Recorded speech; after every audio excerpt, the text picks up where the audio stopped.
Bank से notice आ गया है तो क्या करना चाहिए। मैंने वैसे तो बहुत बार बात की है इस पर, मैं सीक्वेंस में बताता हूं स्टेप बाय स्टेप क्या करना है। सबसे पहले तो जब आपके पास नोटिस आया, चेक करिए कौन सा नोटिस है। बैंक से नोटिस आया है तो बैंक का ही है, कहीं ऐसा तो नहीं वकील का नोटिस हो, कहीं ऐसा तो नहीं कोर्ट का नोटिस है। आपके पास नोटिस आया कौन सा। बहुत सारे लोग, मैं बोलना नहीं चाहता हूं लेकिन हमारे यहाँ आते हैं, मिलते हैं, जब कहते हैं साहब मैंने तो नोटिस खोलकर ही नहीं देखा।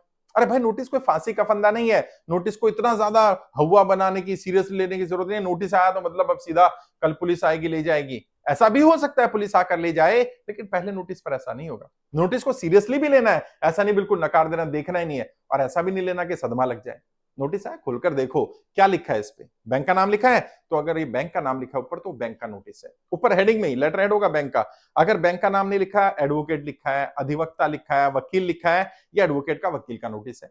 अगर लिखा है कोर्ट, जिला अदालत, सत्र अदालत, district court, high court, police station का नाम लिखा है तो ये पुलिस स्टेशन का नोटिस है, कोर्ट का नाम लिखा कोर्ट का नोटिस है, वकील का नाम लिखा वकील का नोटिस है, अरेस्ट वारंट लिखा है तो वारंट है आपका, अगर किसी और चीज का नोटिस है तो वो लिखा होगा।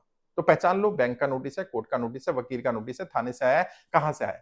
अब मान लीजिए आया बैंक का नोटिस, पहला कैटेगरी का, तो बैंक के नोटिस का क्या करना है, रिटर्न में जवाब देना लिख करके, जो वो पूछ रहा है उसके बारे में। वो कह रहा है आपने किस्त नहीं दी, तो आपने क्यों नहीं दी भाई, आप बताइए मैं क्यों लेट हो गया, और क्या लेट होने वाले हैं ये बैंक को आपने इंटीमेट किया था कि नहीं किया था। अगर किया था तो किस डेट को किया था वो जानकारी भेजो। मेल किया था तो मेल का स्क्रीनशॉट निकाल करके प्रिंट आउट लगाओ उसमें लेटर में। अगर आपने कॉल की थी तो कॉल का कौन सा नंबर था, किससे बात हुई थी, वो जानकारी वहां भेजो, ताकि बैंक को पता रहे व्यक्ति डिफॉल्ट होने से पहले, किस बाउंस होने से पहले भी बैंक से संपर्क में था। और वैसे जनरली तब नोटिस आता नहीं है, लेकिन बैंक पेपर भेज देते हैं। अगर बैंक से बात नहीं की थी आपने तो आप बताइए कि क्यों नहीं बता पाए, क्या परिस्थितियां बनी कि आप बैंक से बात नहीं कर पाए।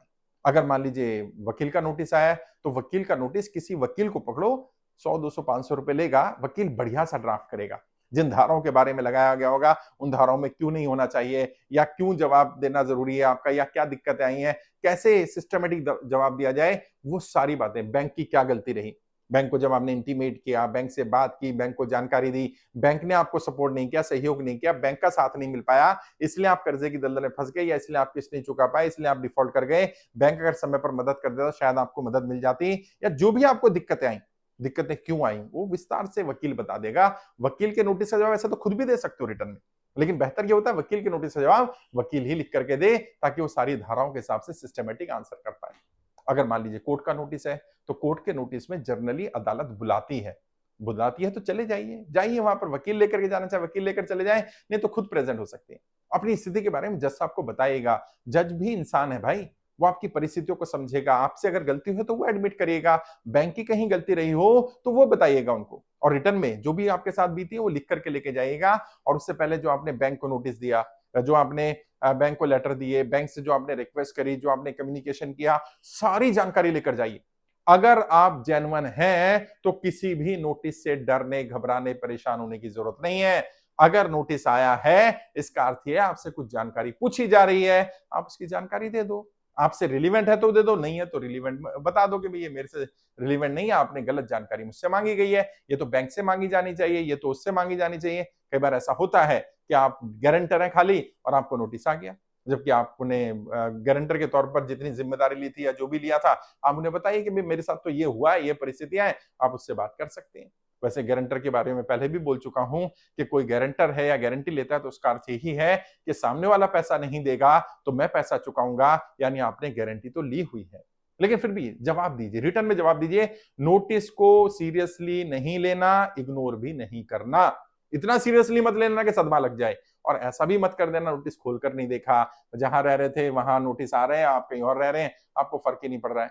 क्योंकि अगर नोटिस का जवाब नहीं देंगे, बैंक के नोटिस का जवाब नहीं देंगे तो क्या होगा, वकील का नोटिस आएगा, जवाब नहीं देंगे तो क्या होगा, कोर्ट का नोटिस आएगा, जवाब नहीं देंगे तो क्या होगा, वारंट निकलेगा, पुलिस आएगी, उठा कर ले जाएगी, आपके साथ टॉर्चर किया जा सकता है, बदतमीजी की जा सकती है। वैसे कानूनन अपराध है टॉर्चर करना, बदतमीजी करना, लेकिन क्योंकि आप डिफॉल्टर हो गए, आपने जवाब नहीं दिया, ये माना जाएगा आप विलफुल डिफॉल्टर हैं, आप बेईमान हैं।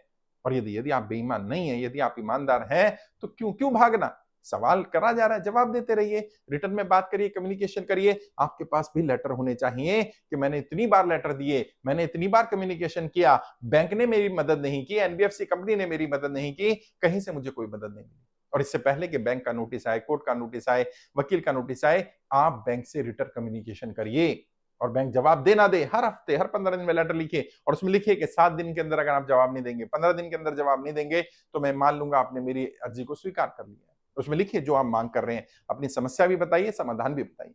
बाकी फिर भी मैं आपकी लड़ाई लड़ रहा हूं, कर्जा मुक्ति अभियान हम लोग चला रहे हैं। अभियान पूरी तरह से निःशुल्क है। अगर आपको भी लगता है आपका और बाकी लोगों की मदद होनी चाहिए, तो आप कर्जा मुक्ति अभियान में जुड़िए, फॉर्म भरिए। समर्थन के लिए हमने एक मिस्ड कॉल नंबर जारी किया है, आप मिस कॉल करेंगे, आपका समर्थन मिल जाएगा। हमारा टारगेट है 20 करोड़ लोगों की मिस्ड कॉल। सरकार पर भी दबाव बनाने का काम करें, कोर्ट में जाए तो वहां भी दिखाएंगे 20 करोड़ लोग हैं जो चाहते हैं, जो समर्थन करते हैं कि जनता की भी कर्जा मुक्ति होनी चाहिए। जब बड़े बड़े उद्योगपतियों को राहत दी जा सकती है, आम जनता को भी राहत मिलनी चाहिए।